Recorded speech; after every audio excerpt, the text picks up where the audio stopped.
In the last 24 hours, leaks from Maranello have exposed Ferrari's biggest secret for 2026. This is more than a new car, as it features a suspension trick that rivals say is technically impossible. The Formula One world is scrambling to understand what just leaked out of Italy. For months, everyone knew the 2026 regulations would reset the grid with smaller, lighter cars featuring active aerodynamics.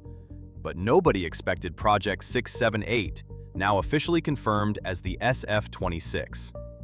After a disastrous 2025 season where Lewis Hamilton and Charles Leclerc struggled with an unpredictable car, Ferrari has completely abandoned the philosophy that defined their last 4 years.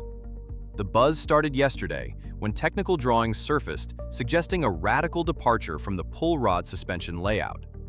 The real story focuses on a specific material innovation led by new technical director Loic Serra that could effectively give the SF26 active suspension properties without breaking a single rule. This news breaks days before the official January 23rd launch, and rival engineers at Red Bull and Mercedes are reportedly furious. If these leaks are accurate, Ferrari has found a loophole in the 2026 rulebook that allows them to control ride height mechanically in a way that electronic systems used to do. The most famous team in racing might have just outsmarted the FIA. For the first time since 2010, Ferrari is moving to a push-rod suspension layout at both the front and the rear. While this sounds like a minor detail, it represents a major shift in the world of F1. For years, the team stuck to pull-rod systems because they offered better aerodynamic packaging at the floor level. But the 2026 rules have banned Venturi tunnels and brought back flat floors, meaning the aerodynamic benefit of the pull rod is gone. Loic Serra joined from Mercedes to fix Ferrari's tire management woes and realized that the old system was too sensitive. It required the car to run stiff and low, which destroyed the tires and shattered driver confidence. By switching to push rod, Ferrari prioritizes mechanical grip over peak downforce. The mechanics can change setups faster, the dampers are easier to access, and the car will handle bumps without unsettling the platform. This serves as a direct response to the undrivable SF25 that left Hamilton without a podium for most of last year. The leak suggests Ferrari avoids standard carbon fiber for these new push rods in favor of anisotropic carbon layering. This material is designed to be incredibly stiff in one direction but flexible in another. When the FIA conducts their static load tests in the garage, the suspension arms appear solid and pass every legal check. However, out on the track when the car hits 200 miles per hour and the aerodynamic loads compress the chassis, these arms are engineered to flex in a specific way. This controlled deformation lowers the ride height automatically on straights to reduce drag, then snaps back up for corners to maximize grip. It effectively works as a passive active suspension system. Rival teams are calling it a flexi suspension and are already preparing protests. Since the movement comes from the material's property itself and not a moving mechanism, it currently sits in a gray area of the regulations that the FIA hasn't closed yet. If you are finding this technical report interesting, hit subscribe and the notification bell as we cover breaking F1 stories like this every week. Now we return to why Lewis Hamilton demanded this change. Lewis Hamilton had a clear influence on this decision. Throughout 2025, leaked reports indicated Hamilton was sending detailed dossiers to the engineers about why he couldn't feel the car during braking.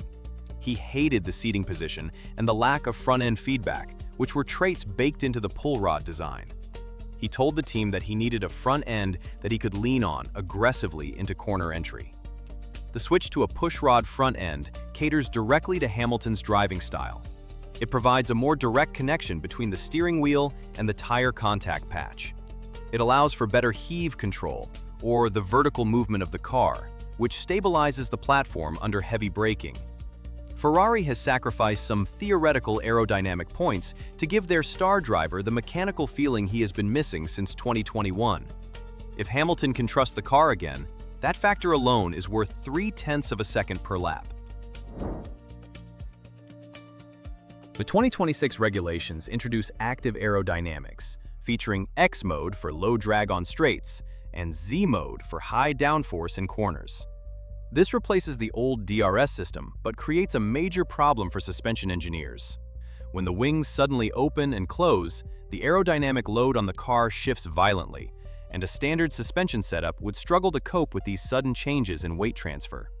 Ferrari's new suspension geometry is critical because the pushrod system handles these rapid load changes far better than the pull rod ever could. It keeps the car stable during the transition from X mode to Z mode and prevents the aerodynamic balance from shifting wildly. While other teams might struggle with their cars becoming unstable when the wings activate, the SF26 is designed to remain perfectly flat. This approach ensures the suspension and the aero work as one unit rather than fighting each other. Another massive gamble is hiding under the engine cover. Reports indicate that for the new 2026 power unit, Ferrari has switched from aluminum cylinder heads to a steel alloy. This sounds backwards since steel is heavier than aluminum, and weight is usually the enemy in F1. But Ferrari's engine department found that the 2026 fuel flow limits create immense pressure and heat inside the combustion chamber. Aluminum was starting to fatigue and warp under these new extreme conditions. Steel is heavier, but allows them to run significantly higher combustion pressures without failure. This means more power from the ICE engine to complement the increased electrical output. To offset the weight penalty, they have shaved grams off the gearbox to make it the most compact unit on the grid. It is a high-risk strategy, but if the steel heads hold up, Ferrari could have a reliability and power advantage that no other manufacturer can match in the second half of the season. Loopholes specializes in tires, which is important because the 2026 tires are narrower, with 25 mm less at the front and 30 mm less at the rear. This reduces the mechanical grip available to the drivers. Serra's entire philosophy with the SF26 has been to build a suspension that pampers these smaller tires. The stiff platforms of the ground effect era are gone. The new pushrod geometry allows for softer spring rates that don't overload the tire sidewalls. Last year, Ferrari would be fast in qualifying and then destroy their rubber after 10 laps. The goal for 2026 is a car that might not be the absolute fastest over one lap, but can maintain peak performance for an entire stint. This shift in philosophy suggests Ferrari is finally looking at the championship picture, rather than just chasing pole positions. A dark cloud hangs over all of this innovation. The FIA has already issued technical directives warning teams against non-linear suspension behavior. By using anisotropic materials to create passive flex, Ferrari is walking a tightrope. If the scrutineers decide that the suspension arms are moving too much on track, they could declare the entire car illegal after the first race in Bahrain. We saw this happen with the flexi wings of 2021 and 2024. The difference here is that you cannot just tape over a suspension arm to fix it. If the FIA bans this concept, Ferrari would have to manufacture entirely new suspension components, potentially costing them months of development and millions in budget cap space. It is an all-in bet where they are banking on the fact that the regulations don't explicitly ban material compliance. But this loophole could close the moment the car proves to be fast. If Ferrari's gamble pays off, we are looking at a car that dominates not through raw horsepower, but through superior mechanical intelligence. A car that sits perfectly in the airflow window, while others bounce and slide, would validate Vasseur's restructuring and give Hamilton a genuine shot at that elusive 8th title in his final years. However, the flip side is catastrophe. If the suspension is deemed illegal, or if the steel engine heads make the car too heavy and sluggish, the project fails before it starts. The 2026 reset was supposed to level the playing field, but Ferrari has chosen to try and break the field instead. We are witnessing a team that is tired of playing it safe. They have looked at the rulebook and decided that the only way to beat Red Bull and McLaren is to do something they cannot easily copy. The SF26 is more than a race car, as it represents a statement of intent. Whether this flexible suspension reshapes the grid or gets banned by March, Ferrari has stopped following and started leading again. If you enjoyed this breakdown of the SF26 secrets, hit subscribe for more technical analysis.